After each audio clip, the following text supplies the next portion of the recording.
Oi, meu povo, eu sou a Síngila e bem-vindos a mais um vídeo do meu canal. Como muitos de vocês já sabem, eu tô vivendo um momento muito especial da minha vida, tô grávida da minha primeira filha.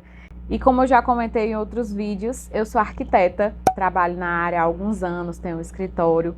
E com essa profissão não seria diferente, eu não poderia deixar de projetar o quartinho da minha filha com todo carinho, com todo amor do mundo. E o vídeo de hoje é justamente compartilhar com vocês esse projeto, essa aventura que foi planejar o quarto da minha filha e contar para vocês todos os detalhes. Espero conseguir dar dicas para vocês desse quartinho que foi tão sonhado. Faz alguns dias que os vídeos daqui não estão saindo, mas agora eu espero conseguir soltar um vídeo atrás do outro, até ela nascer pelo menos, né?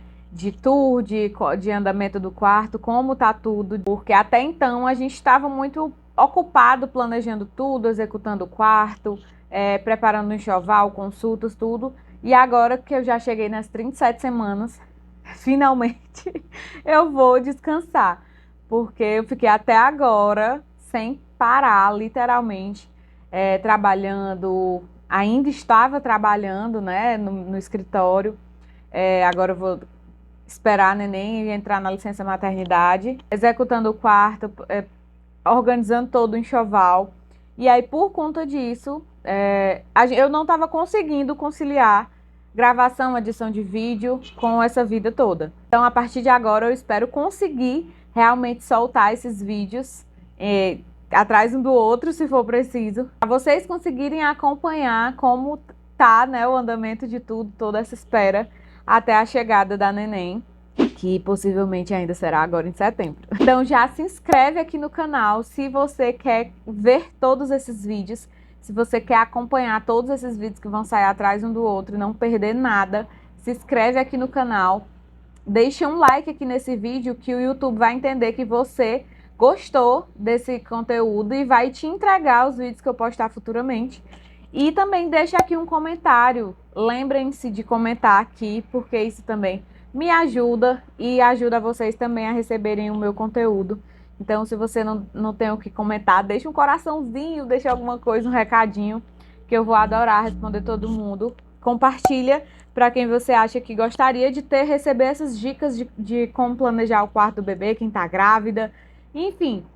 Compartilha com os seus amigos, conhecidos. Bora pro vídeo.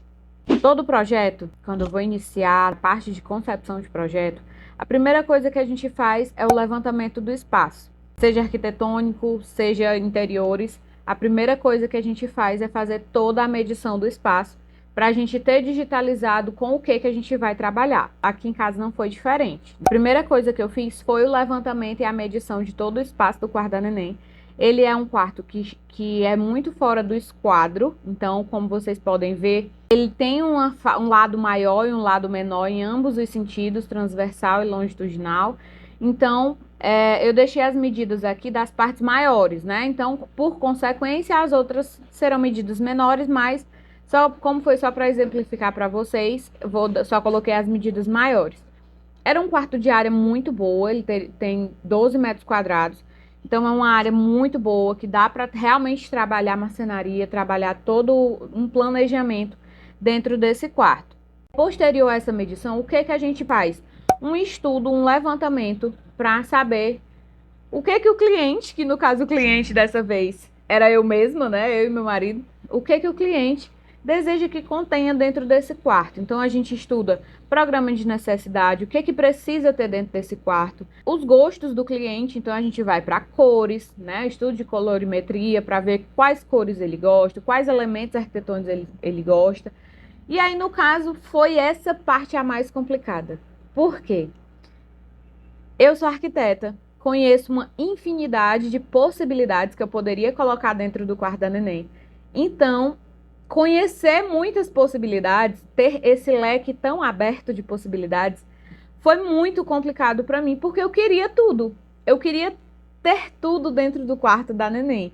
Queria boiserie, queria ripado, queria papel de parede, queria pintura, queria desenho, queria cor, queria claro, queria clean, queria moderno, queria clássico, queria tudo dentro do quarto da neném. E aí foi muito difícil fazer esse compilado, né? Fazer essa busca de coisas para realmente filtrar o que eu queria. Logicamente, meu marido sempre estava comigo, né? Quando eu estava pensando isso, porque não sei se todos os pais são assim, mas o meu marido, ele gosta de participar de tudo o que eu tô fazendo da neném. Assim, obviamente, a mãe sempre se responsabiliza por tudo. Mas eu gosto que ele participe, né? Então eu pergunto opiniões a ele e ele gosta de participar. Então é algo que a gente sempre estava em conjunto fazendo, planejando, organizando tudo o que iria ter dentro do quarto da neném. A gente filtrou alguns gostos que a gente queria que tivesse dentro do quarto da neném.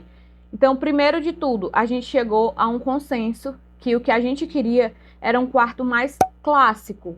Ah, sim, Isla, mas ela vai crescer, vai querer mudar. Nada impede a gente mudar. Você fez um quarto rosa. Tá, mas é tinta, é só passar uma outra por cima. A gente não teria nenhum problema com isso. A gente queria um quarto mais clássico, aquele quarto bem menininha, bem princesa. Então, o que a gente foi filtrando, né? Buscando referências, buscando tonalidades. O que a gente queria? A gente gosta muito da paleta de tons terrosos, é tanto que o nosso casamento teve essa paleta de cor, né? A nossa paleta foi a paleta champanhe. Pra gente, o quarto da neném precisava de um rosa, ter essa identidade nossa dentro do quarto dela. Então a gente mesclou o rosa com o rosa seco, com o bege, e fomos fazendo esse viés, essa paleta de cor, nesse sentido mais rosa seco. No fim das contas, a gente alterou algumas coisas, mas focando aqui, que aqui é o projeto. Depois da gente filtrar o que a gente realmente queria dentro do quarto, um quarto mais clássico, uma paleta mais voltada para o tom de rosa seco, elementos mais clássicos. Então, o que eu quis trazer?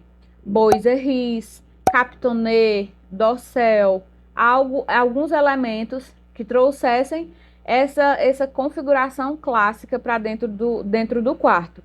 E ao mesmo tempo que não fizesse tantas alterações físicas dentro do quarto. Então, tudo isso que eu já citei aqui ajudou muito a gente conseguir executar esse projeto, porque são coisas muito simples de serem executadas e de serem transformadas. E aí sim, eu comecei a montar um programa de necessidades, o que eu precisava que tivesse dentro desse quarto, e começar a fazer os estudos, né, realmente, para executar esse projeto. Primeiro de tudo, comecei a pesquisar, buscar referências, pedir ajuda aos universitários, como dizem, mães que já tiveram filhos e ver o que realmente funciona dentro do quarto de criança, né, de bebê. Pesquisar também com profissionais, por exemplo, minha irmã é enfermeira, então ela me deu algumas dicas de o que colocar dentro do quarto da criança, de criança. Enfim, fui buscar referências, pesquisar realmente o que precisa ter dentro do quarto de neném, né? E aí eu cheguei a 5 itens básicos que precisa conter dentro do quarto de uma criança para o quarto se tornar funcional. Porque não adianta ter beleza dentro do quarto e o quarto não ser usável, vamos usar essa expressão, né? Então a questão foi, vamos tornar o quarto bonito e funcional para a gente conseguir realmente no dia a dia viver dentro desse quarto. Quais seriam esses 5 itens? Primeiro de tudo, o berço. O berço é um item muito comentado, vamos falar assim. Por quê? Muitas mães optam por não ter o berço tradicional de madeira no quarto da criança. Preferem ter aquele bercinho acoplado no quarto dos pais para os primeiros dias de vida e etc. Eu e meu marido, a gente está optando pela possibilidade de a gente ir para o quarto da neném e não a neném ir para o nosso quarto. Então, por que isso? Porque a gente quer realmente que ela usufrua do quarto dela, do berço, de tudo, e não ela viva no nosso quarto. E isso poderia se prolongar por muito tempo, né? É muito comum as crianças crescerem e continuar vivendo no quarto dos pais. Então, a gente optou por planejar de uma forma da gente ficar indo para o quarto da neném no início da vida dela. Então, a gente quis ter berço. Lembrando, isso é uma opção nossa. Não necessariamente você precisa ter um berço de criança. Não é que eu estou dizendo que a funcionalidade é essa, eu vou ter que ter. Não, essa é a funcionalidade que se aplicou à minha vida, à realidade da minha família, minha e do meu marido. A sua realidade pode ser diferente. ser funcional para você pode ser diferente de ser funcional para mim. A gente tem contextos diferentes, teorias diferentes, realidades diferentes, a rede de apoio pode ser diferente. Então, assim, para mim, ter o berço de madeira era uma coisa que se tornava funcional.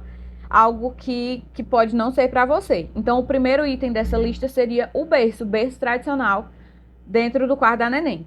Segundo ponto, ter a cômoda. A cômoda foi unânime, todo mundo fala que a cômoda é muito funcional para ter trocador, para ter aquele apoio do dia a dia. Primeira gaveta, gaveta de higiene. Segunda gaveta, as roupinhas do RNP. E ter um kit higiene ali ao alcance da mão. Tudo seria muito mais fácil se tiver uma cômoda ali do lado para você ter esse apoio dia a dia. Tirou a neném do berço, já precisa trocar, já leva para a cômoda e faz essa troca bem rápido ali, já está do lado. Terceiro ponto, a poltrona de amamentação. A poltrona de amamentação é outro item que traz muitos comentários, como o berço, né? Tem muitas que falam que é um item que não tem necessidade.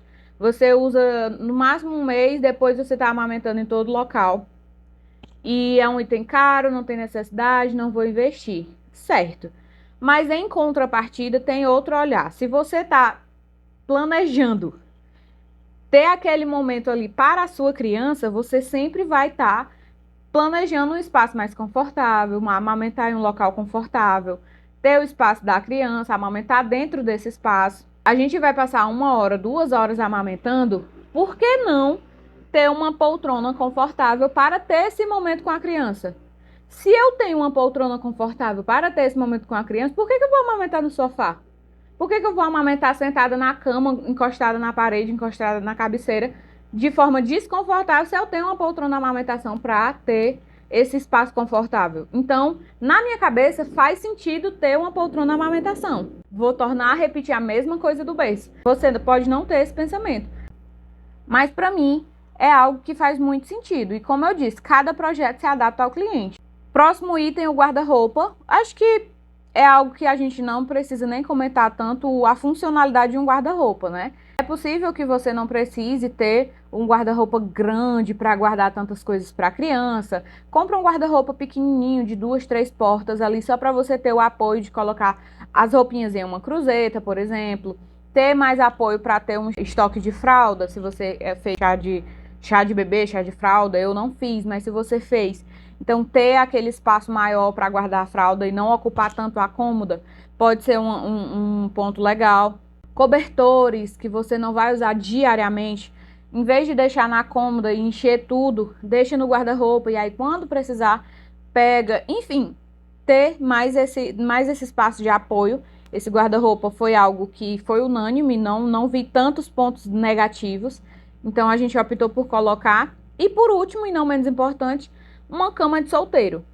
Por quê? Eu vou ter uma rede de apoio, graças a Deus, muito boa, tanto pelo meu lado quanto o lado do meu marido, né? Minha sogra e minha mãe e minha irmã vão todas vir aqui para casa, né, para fazer esse cuidado comigo. Então, a gente, apesar de ter optado por ter um quarto de visita, né, ter um quarto de hóspedes, eu optei também por essa cama, porque tanto eu penso em ficar lá no primeiro mês de resguardo, de cuidado com a neném, como quando passar isso, minha mãe e minha irmã podem dormir no quarto com a neném, caso eu resolva, né, voltar para o meu quarto. Ou se continuar lá, vou ter a cama de apoio e também por conta de visitas, né? A gente não vai receber visita em si no primeiro e segundo mês. A gente vai regrar as visitas para o nosso grupo familiar, né? Então, os avós vão vir, a minha irmã, que no caso é a única tia da neném, então vai vir. Meu marido não tem irmãos. E, enfim, o grupo em torno o grupo familiar realmente da neném. Então, por exemplo, meu pai chega para visitar minha filha. É bacana ter um local ali para se sentar dentro do quarto dela. Então, esse quarto, onde seria, esse local onde seria, se não tivesse uma cama? Precisaria trazer cadeira, enfim. Então, ter uma cama ali para apoio, né, para o dia a dia, para dobrar roupas, para sentar com a neném, enfim, é bacana. E um extra que a gente colocou, como bom cearense que somos, a gente colocou armador no quarto da neném, pra gente ter uma rede também, principalmente que, como eu disse, a gente quer passar esse primeiro mês no quarto da neném, então o plano é o meu marido dormir de rede e eu dormir de cama no quarto da neném nesse primeiro mês de vida dela. E explicado tudo isso, né, depois de estudar isso tudo e chegar nesse programa de necessidades, o que eu precisava que tivesse dentro do quarto para poder ter um ambiente confortável e funcional, eu fui realmente para o estudo da planta, né? Que é construir um layout para a planta. Então, como eu fiz esse layout inicialmente? Estudando aqui o espaço que eu tinha no quarto, qual a parede mais livre que eu tenho? A parede mais livre seria a parede dos fundos do quarto, né? A parede principal ao entrar. Quando eu entro aqui na porta de acesso ao quarto, eu tenho essa parede principal. A segunda parede mais livre que eu tenho seria essa lateral aqui. Porém, eu ainda tenho algo na frente dela que é a porta. Ao abrir a porta fica um pouco na frente da parede. E o espaço que eu teria livre dela seria mais ou menos até aqui, né? Tirando isso, as outras duas paredes, elas têm algo interferindo nelas. O que seria? Nessa próxima parede, né, vamos dizer assim, a gente tem a porta de entrada do quarto e a porta que dá acesso ao banheiro. Então, essa parede a gente se limita, esse espaço livre central dela. E na outra parede a gente tem uma janela centralizada na parede. Apesar dessa janela ser uma janela alta, ela não é uma parede convencional com peitoril de 1,10. Ela tem um peitoril um pouco mais... O que seria o peitoril? É a altura do piso até o início da janela, tá? Então, ela tem um peitoril um pouco mais alto de 1,60. Ela é uma janela um pouco mais alta. E a gente é impedido de ter uma janela mais baixa do que isso por vizinhança, vamos dizer assim, não vou entrar nos pormenores.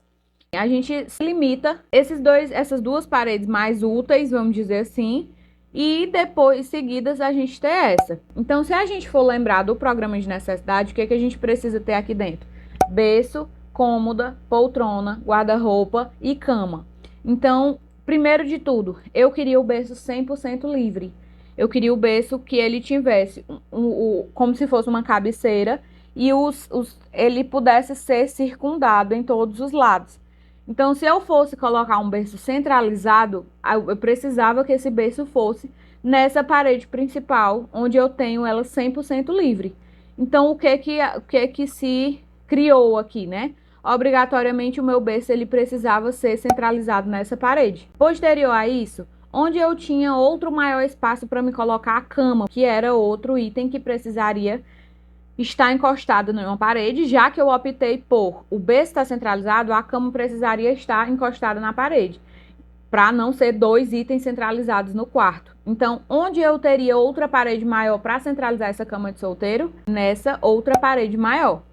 E aí a gente ficou com 3 itens sobrando. Então, o que a gente optou em fazer? Aqui em casa, os 2 outros quartos que a gente tem dentro da casa, a gente tem um armário de alvenaria. Que é isso? Ele é todo estruturado de alvenaria e só as divisões internas eles são feitas de marcenaria. Então, a gente chegou à conclusão, estudamos, né, dentro desse estudo, toda uma conversa com meu esposo.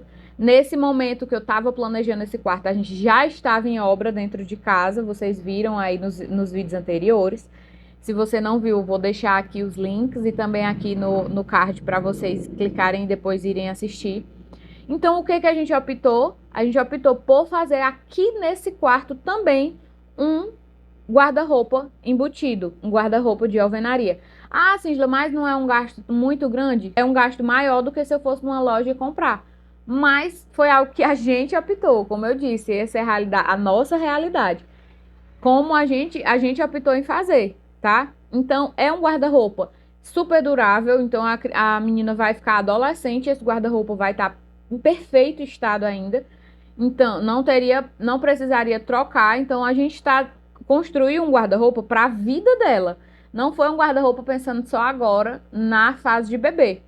Então, o guarda-roupa a gente fez com a mesma configuração dos outros quartos, que seria nessa outra parede, né? Que ela, como vocês podem ver, ela é completamente fora de esquadro.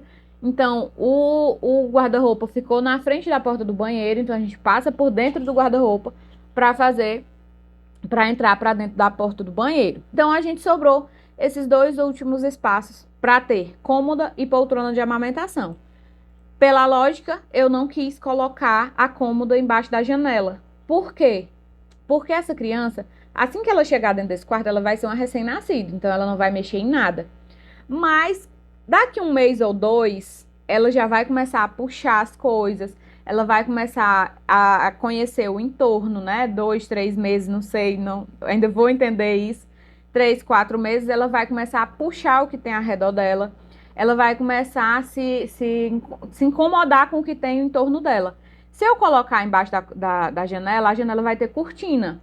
Então, é algo que ela vai ser atraída em puxar quando estiver deitada no trocador, por exemplo. Então, o que a gente chegou ao ponto de colocar a cômoda no canto e colocar a poltrona de amamentação na frente da cortina, porque não iria nos atrapalhar na funcionalidade da poltrona, porque a poltrona a criança iria estar no meu colo. Então, não teria algo para atrapalhar ela no uso do dia a dia. Aqui a gente tem a planta de zoneamento. A gente conseguiu setorizar o quarto, né? Fazer zonas, zona de amamentação, de estoque, de troca, de dormir, de descanso, enfim. Eu consegui fazer esse zoneamento dentro do quarto para saber o que cada coisa funciona. Então, quais dicas a gente pode tirar de tudo que eu já falei até aqui? Primeiro, conheça o espaço que você tem. Tenha todas as medidas e saiba que tamanho é o seu quarto, que tamanho é a sua sala, independente do que você for reformar. Saiba se tem um espaço de circulação boa, se dá para colocar todos os móveis que você deseja. Saiba o tamanho. Entenda o que você tem para poder começar a planejar em cima dele. Segundo, entenda os seus gostos. Você gosta de que cor? Você gosta de que elemento? Você gosta de quadro? Você gosta de foto? Você gosta de boiserie, de ripado, de papel de parede? Entenda o que você gosta para poder conseguir filtrar o que deve ter dentro do quarto. Depois de filtrar tudo o que você quer, entenda qual lista de programas de necessidade você precisa ter dentro desse quarto. Que aqui, no caso, a gente teve esses 5 itens, né? Berço, cômoda, poltrona, guarda-roupa e cama. E, por fim, pense onde cada coisa fica melhor. Não vá, tipo, essa parede é grande, vamos botar isso aqui. Às vezes não fica funcional. Então, pense tanto financeiramente, custos, benefícios, né? Onde eu devo gastar mais para poder ganhar mais tempo ou ganhar mais espaço, para poder você entender melhor o que o seu quarto, o que o seu espaço precisa. Então, dito isso, eu fui passando para o que realmente importa, né? Criar a planta do quarto, criar o layout do quarto com dimensionamento, tamanho de móveis, tamanho de cama, tamanho de berço, tamanho de cômoda, se ia colocar quais itens de decoração, se ia colocar quadro, se a gente queria boiserie, onde colocar boiserie, onde não colocar, se ia colocar prateleira, se ia colocar cortina, se ia colocar, enfim. Quando a gente vai para a planta, a gente vai para todo o contexto que ela precisa ter. Então, por exemplo, o berço, ele não é só o berço. O berço acompanha, por exemplo, o véu, né? O véu mosquiteiro, para poder proteger esse quarto, esse berço. A poltrona, ela não é só a poltrona, ela precisa de um banquinho de apoio para os pés, ela precisa de uma mesinha de apoio para ficar funcional ali no dia a dia. A cômoda, ela não é só a cômoda, ela precisa de um trocador, do kit higiene, ela precisa de todo esse apoio. Mas vocês aqui vão conseguir entender, né? A cama, o berço, a poltrona com o seu kit e a cômoda com todos os seus itens de apoio e o guarda-roupa em que a gente optou por fazer nessa parede que cobre a porta do banheiro. Aqui a gente chega no 3D, onde eu consegui conciliar tudo o que a gente queria. Um rosa mais clarinho, mais discreto, com molduras de boiserie. O boiserie, eu não queria aquele boiserie tradicional, de meia parede. Então, eu optei tive essa ideia de colocar o boiserie de parede completa, com molduras internas. Então, deu mais deixou mais clássico ainda o quarto. O berço, a gente optou por procurar um berço nesse modelo com capitonê, que é algo bem mais clássico, né? Mais antigo, mais tradicional. Com o mosquiteiro no formato dossel, que é aquele mosquiteiro que vem da parede e cobre todo o quarto. A cômoda mais tradicional, sem coisa tradicional de mercado, ter porta. A cadeira, a gente inicialmente teve esse plano de ser essa mais robusta, mas eu acabei gostando, no ato da compra, né? Eu acabei gostando de uma cadeira mais clean, mais resguardada, vamos dizer assim. E aí os demais itens de decoração, né? Cortina, prateleira, ursos, trocador, tudo isso que trouxesse esse aconchego para dentro do quarto. Iluminação também, optei por colocar a iluminação na parede para deixar esse ar mais antigo. E dentro dos Boiserri tem uma surpresa que eu não vou contar nesse vídeo aqui para vocês. Vocês vão precisar assistir o próximo vídeo, que vai ser mostrando o quarto pronto, para poder vocês entenderem o que é que tem dentro dessas molduras de Boiserri. Eu espero que vocês tenham gostado. Esse vídeo ficou um pouco comprido, mas eu quis realmente explicar parte por parte para trazer também algumas dicas de arquitetura para vocês, de interiores. Eu espero que vocês tenham gostado. Se vocês gostaram, me conta aqui mesmo nos comentários, deixa o que você achou. E também alguma dúvida, se você quer saber algo, conta aqui nos comentários que eu vou responder tudo. Vou adorar também compartilhar com vocês. E se inscreve aqui no canal, o próximo vídeo vai ser já o vídeo do tour do quarto pronto. Então, não esquece de se inscrever aqui no canal para ver tudo, que eu vou mostrar cada cantinho do quarto para vocês. Curte esse vídeo, vai, deixa um like aqui, clica nessa mãozinha positiva e deixa um like aqui nesse vídeo para impulsionar o vídeo a crescer, aí para mostrar para mais pessoas. E compartilha com quem você acha que pode gostar desse vídeo, receber também essas dicas que eu contei aqui. Espero muito que vocês tenham gostado. Eu gostei muito de ter gravado esse vídeo. Tô ofegante aqui em fim de gestação, já cansada e falei um pouquinho demais, mas eu espero que vocês tenham gostado. E aguardo vocês nos próximos vídeos. Não esqueçam de se inscrever para acompanhar cada passo desse momento que eu tô vivendo agora. Um beijo grande e até o próximo vídeo. Tchau!